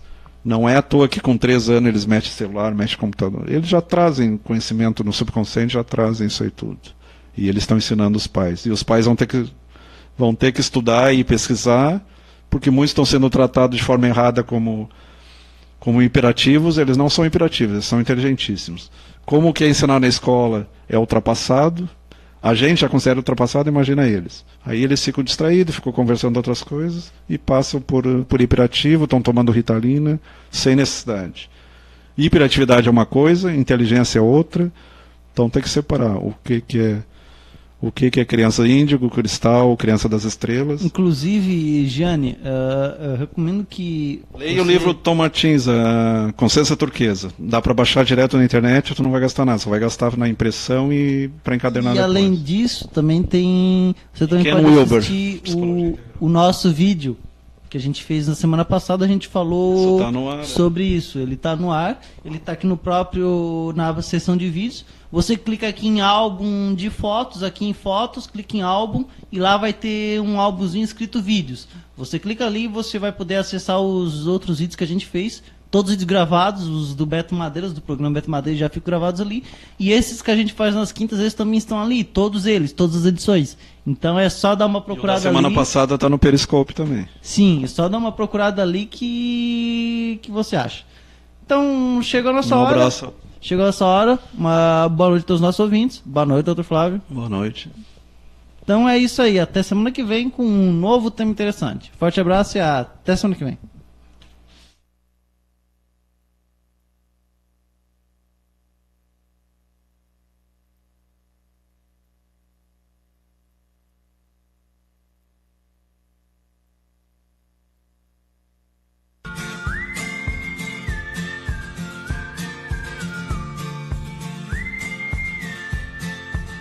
Farmacinalis, a sua melhor opção na hora de comprar. Na Farmacinalis, além de medicamentos, você encontra também produtos de beleza e produtos infantis. A Farmacinalis trabalha com manipulação de seus remédios, oferecendo preços ainda mais em conta. O bom atendimento, profissionais capacitados, entrega rápida e facilidade nas compras é o maior diferencial. A Farmacinalis fica localizada na rua 20 de maio, ao lado do Super Compras, no centro de Morro da Fumaça.